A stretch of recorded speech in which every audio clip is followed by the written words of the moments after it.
Hoje nós convidamos o oncologista-chefe do setor de aparelho digestivo do Hospital de Câncer Araújo Jorge e vice-presidente da Associação de Combate ao Câncer em Goiás, Dr. Jales Benevides, para falar com a gente sobre os cuidados de prevenção da segunda doença que mais mata no mundo, o câncer. Doutor, bom dia para o senhor, obrigado por falar com a gente. Bom dia, Wilker. Agradecemos a oportunidade de estar com a população falando um pouquinho sobre o câncer.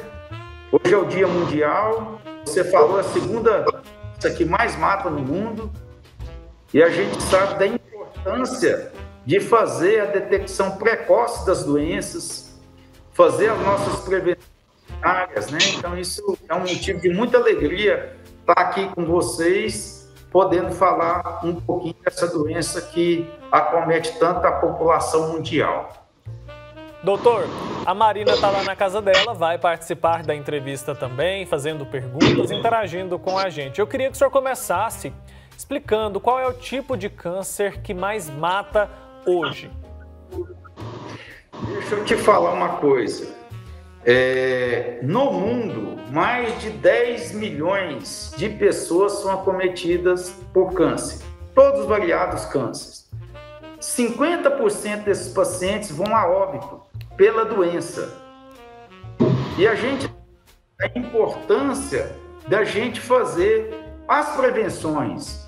Quando se fala que hoje é o Dia Mundial do Câncer, a gente tem que trazer informações para a população para que ela não tenha o câncer, não desenvolva o câncer. Para isso, ela tem que reconhecer e conhecer os fatores de risco para o câncer, seja de mama, seja de colo uterino, seja do cólon, seja do estômago, pulmão. E segunda coisa importante, que essa população que é de risco para desenvolver câncer, que tem acesso a exames que façam a detecção precoce da doença. Por que a detecção precoce? Você consegue diagnosticar a doença numa fase mais inicial.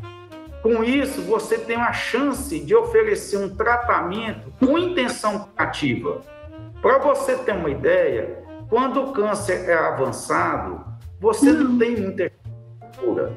Quando você descobre o câncer numa fase inicial, a chance de cura é mais de 85% para determinadas neoplasias. Por isso que é importante hoje a gente falar em prevenção.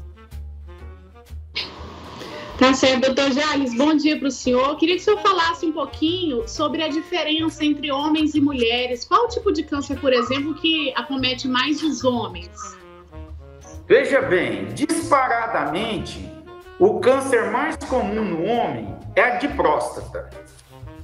E o câncer mais comum na mulher é o câncer de mama. Vale ressaltar que o câncer mais comum de tudo é o câncer de pele. Então, tirando o câncer de pele, que é tanto mais comum, mais incidente no homem e na mulher, no homem é próstata, na mulher é mama. Depois vem em Goiás colo uterino, o câncer de estômago, colo e reto, o câncer de estômago, o câncer de tireoide na mulher. No homem, o mais incidente é próstata, depois o câncer de colo reto, pulmão e câncer gástrico. Doutor, o hábito de realizar atividade física faz a diferença na prevenção do câncer? O senhor mencionou aí, né, que é importante a gente evitar, né, levar informações para as pessoas evitarem de adoecerem, né, de câncer. A atividade física é, sim, uma grande aliada? Ô Will, isso é que eu acho que é o mais importante para a gente conversar, sabe? Que a gente sabe que a prevenção ela é dividida em 3 partes. A prevenção que chama de primária, a prevenção secundária e a prevenção terciária.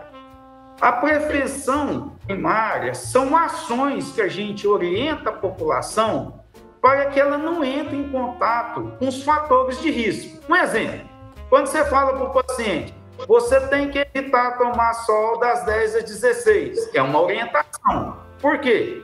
Nesse horário, a chance da exposição a longo prazo desenvolver um câncer de pele é muito grande. Quando você fala que evitar a obesidade, você alimentar frutas, legumes, evitar a carne processada, os embutidos, é uma prevenção primária, que é uma orientação para ter uma alimentação saudável. Quando você fala para o paciente que é importante fazer atividade física, não só como fator de risco para câncer, mas fator de risco para quê? Para as doenças coronarianas. E a gente sabe que obesidade, a falta de uma atividade física é um fator de risco para vários cânceres. O que a literatura fala, Wilder, é que se você faz uma atividade física de leve a moderada, você precisa no mínimo 150 minutos de atividade física por semana. Quem faz uma atividade física mais forte, 75 minutos por semana. E nesse bojo vai a orientação do tabagismo e do etilismo, que a associação do tabagismo e etilismo, ela é muito grande para desenvolver vários tipos de câncer, principalmente câncer de pulmão, o câncer da cavidade oral, que é da boca, que é lá da orofaringe, da nasofaringe, o câncer de esôfago, o câncer de bexiga, está associado muito com o tabagismo. Então, você evitar os fatores de risco, sejam eles ambientais, na grande maioria, o sol, a bebida alcoólica em excesso, evitar o tabagismo, você está fazendo uma prevenção primária, ou seja, evitando estar exposto a esses agentes. Eu não sei se eu fui muito claro. Caso tenha uma dúvida, pode perguntar novamente. Foi bem claro, sim, doutor Jales, em relação a essa prevenção, né? A gente tem que fazer esses alertas sempre, né? Eu queria que o senhor falasse para a gente um pouquinho também sobre o trabalho no Hospital Araújo Jorge, né? Que a gente sabe que é uma referência aí, recebendo muito bem, né, os pacientes com câncer. Quantos pacientes são atendidos diariamente, doutor Jales, e quais os tratamentos oferecidos aí no hospital? Veja bem, o nosso hospital é realmente, como a senhora falou, é um hospital de grande referência, não só para Goiás, mas para os outros estados. Hoje a gente atende muita gente do oeste da Bahia, Maranhão, Tocantins, Rondônia, paciente do Mato Grosso. Então, nós não atendemos somente Goiás. Então, você vê que o volume de atendimento nosso é muito grande. Eu vou pedir desculpa com esse dado de quantos atendimentos, dias, eu tenho ele, mas não está aqui comigo. O que eu posso dizer para vocês é que nós fazemos 1.100 cirurgias por mês. O nosso atendimento ambulatorial é um volume muito grande, mas depois eu posso passar esses dados com segurança para vocês. Quanto de radioterapia a gente faz no ano? Quantas 1.000 quimioterapias nós fazemos? Quantas a quantidade de tratamento de radioterapia?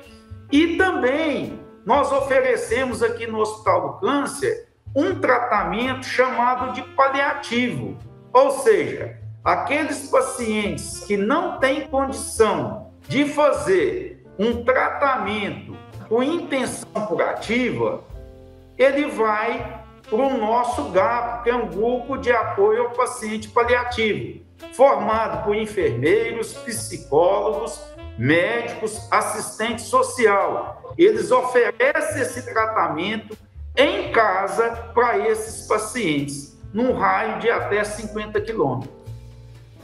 Doutor, só esse número que o senhor mencionou aí, né, da quantidade de cirurgias feitas por mês, já nos dá uma dimensão muito grande da importância do trabalho que vocês realizam aí, viu?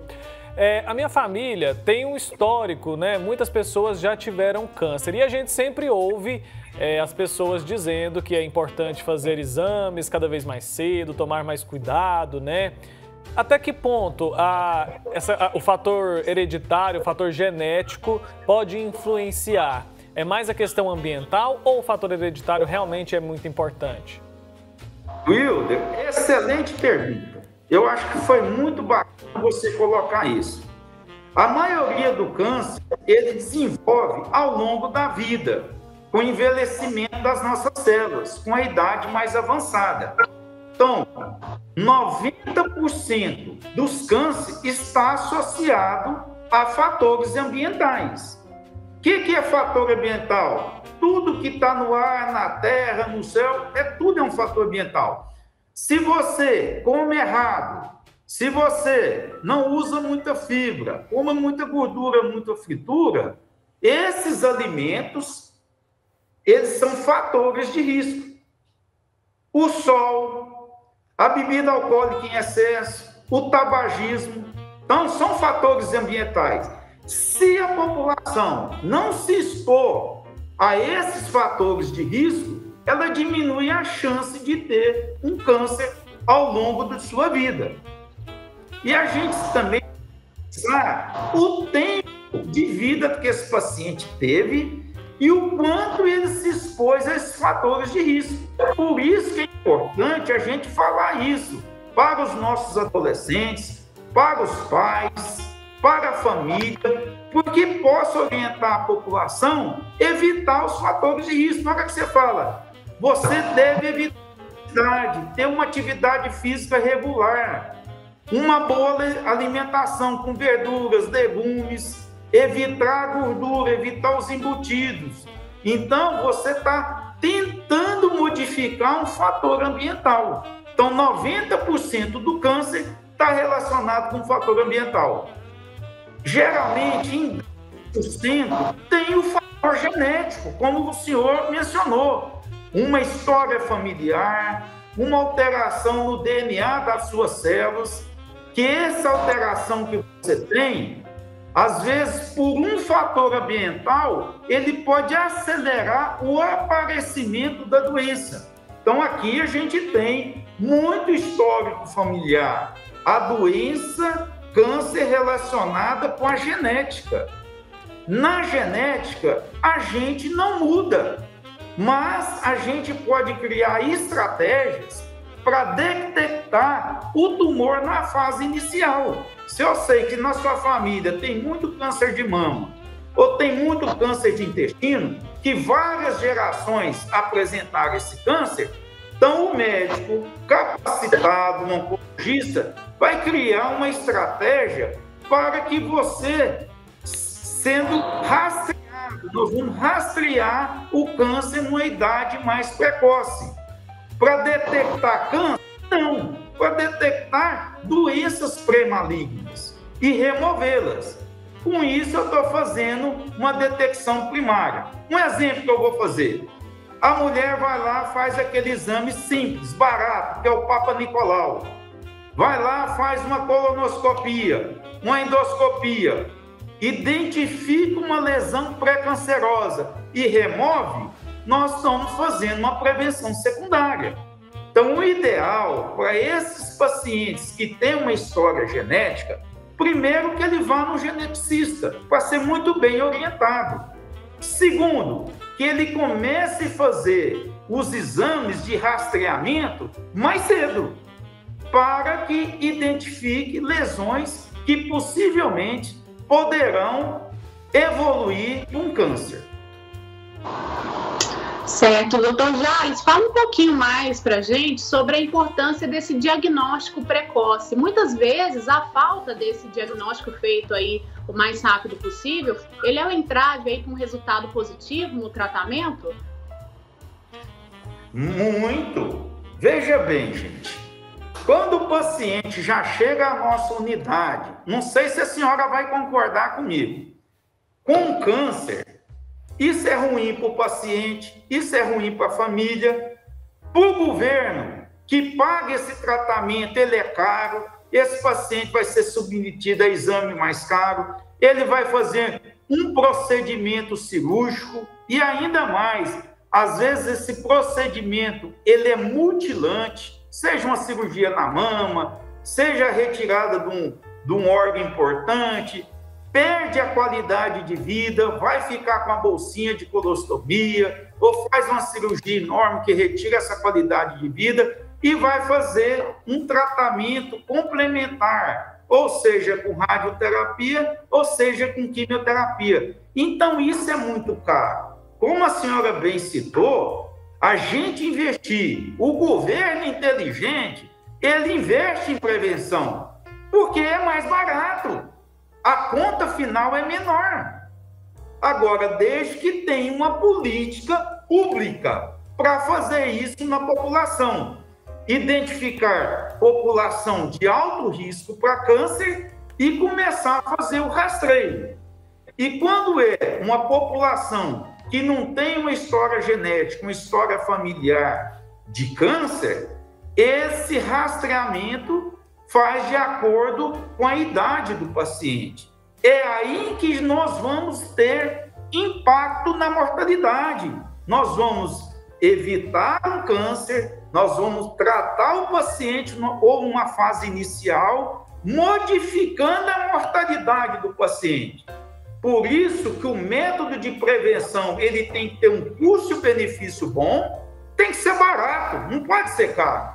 Segundo, tem que ter uma boa aceitação da população. O cara fala assim, não vou fazer esse exame, não vai fazer, ele não aceita fazer. Entendeu? Então, investir em políticas públicas, em prevenção em câncer, é tudo muito bom para todo mundo. Doutor, queria que o senhor falasse um pouco sobre a situação, né, do tratamento dos pacientes com câncer durante esse período de pandemia. Impactou, influenciou de alguma maneira? Demais da conta. Foi uma tragédia. Está sendo uma tragédia. Nós estamos há mais de um ano de pandemia. Eu não estou criticando o que foi feito durante a pandemia. Eu quero te responder em relação à oncologia. Vamos imaginar, lá em março do ano passado, em abril, que tudo era novidade, fecharam ambulatório, fecharam hospitais, as prefeituras deixaram de realizar exames em pacientes, deixaram de enviar pacientes para fazer tratamento de câncer, deixamos de fazer diagnóstico de câncer e hoje a conta chegou. Chegou para quem? Os pacientes que estão descobrindo a doença numa fase muito avançada e com alguma situação que não tem chance de curar. Então, a pandemia, para nós da oncologia, teve um resultado muito negativo. Por isso que a gente orienta quem tem câncer, não abandone o seu tratamento, seja ele o que for, seja rádio, seja químio, seja cirurgia. Não podemos atrasar esse tratamento. Segundo, aquelas pessoas que estavam em investigação, eles deixaram de ter um diagnóstico mais precoce. E a própria população, por orientação dos nossos governantes e por medo próprio, ficou em casa, ficou com medo de ir no hospital, com medo de fazer um exame.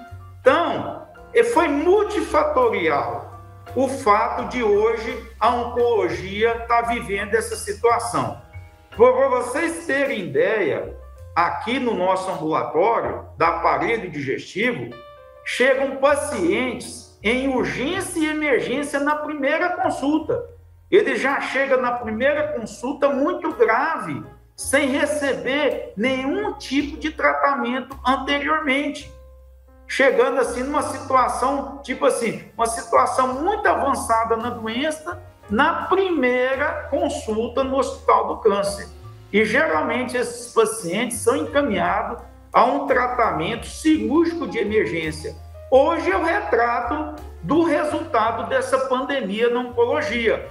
Diminuiu os números de quimioterapias, diminuiu o número de tratamento com radioterapia. Então, nós temos uma conta grande nisso aí. Infelizmente, quem está pagando é o paciente. Doutor Jales, e qual que é a maior dificuldade da pessoa, do paciente com câncer que procura, né, que precisa do tratamento na rede pública? Seria realmente essa a dificuldade em até conseguir por conta do número de pessoas aí que tem com essa doença? Olha, deixa eu te dizer, nosso hospital ele é muito organizado. Eu não sei se vocês tiveram a oportunidade de conhecê-los. Quando o paciente chega à nossa unidade, igual agora, eu estava fazendo um ambulatório, eu atendo paciente de primeira vez, que são encaminhados da Secretaria Municipal de Saúde. Então, ele já vem triado pela Secretaria. Não sou eu que domino a minha agenda. A Secretaria agenda os pacientes com câncer para a gente. Então, o que acontece? Nós atendemos, o que eu vejo no dia a dia, não é só a população de Goiânia. Nós atendemos a população de Goiânia, o interior de Goiás e os outros estados. É muito comum pessoas do Maranhão, pessoas do Tocantins, pessoas de Rondônia, Bahia, arrumar um endereço de Goiânia para vir tratar, porque aqui tem um centro de excelência. Não estou dizendo que ele não mereça, mas o número de pessoas que estão aqui é mais do que a nossa população geral. E a gente não dá para absorver todos os casos de câncer aqui de Goiás e dos outros estados. Esse hospital, ele funciona 24 horas, é como eu falei para a senhora. Qual hospital dentro de Goiânia que faz 1.100 cirurgias oncológicas, cirurgias de alta e média complexidade? São poucos, nós trabalhamos a todo vapor. O corpo clínico, o corpo de enfermagem, os colaboradores do hospital, nessa pandemia, eles se redobraram. São pessoas que ficaram à frente do tratamento oncológico e expostos ao Covid. Quantos colaboradores foram afastados por Covid? Então, foi um prejuízo muito grande. Então, o fato do hospital hoje ter esse volume de atendimento, isso é importante, mas às vezes sobrecarrega muita instituição. E vou mais longe. O que nós pagávamos R$10 num IPI, nós estamos pagando 100, 150. O que nós pagávamos R$25 num relaxante muscular, nós estamos pagando 150. Então, nossa conta está fechando em vermelho, porque as coisas não param de subir. Os MatMed, os EPIs, essa máscara aqui, eu comprava a R$2,50. Hoje eu pago R$15. Então, aumentou tudo e minha receita não aumentou. Por isso que o Hospital Araújo Jorge depende da sociedade, depende do poder público, depende das pessoas de bom coração, porque o hospital não parou. A gente tem gasto com nutrição, tem gasto com remédio, e tem dia que não tem dinheiro para pagar o fornecedor. Mas a gente está pulando que nem pipoca para dar um atendimento de qualidade aos nossos pacientes. É isso, eu queria parabenizar, viu, o senhor e a todos os profissionais da área da saúde, que são muito importantes e fazem, sim, um trabalho muito belo e sempre com muito amor. Agradeço, Dr. Jales Benevides, por conversar com a gente nessa data tão importante, né? Uma data tão especial. Obrigado, senhor, e até uma próxima oportunidade, viu? Wilder, eu que agradeço em nome da Associação do Combate ao Câncer, em nome do Hospital Araújo Jorge, em nome do Corpo Clínico e da direção do hospital, e estamos à disposição a vocês da comunicação para qualquer dúvida, qualquer questionamento e qualquer orientação. Tá ótimo, um abraço para o senhor, viu?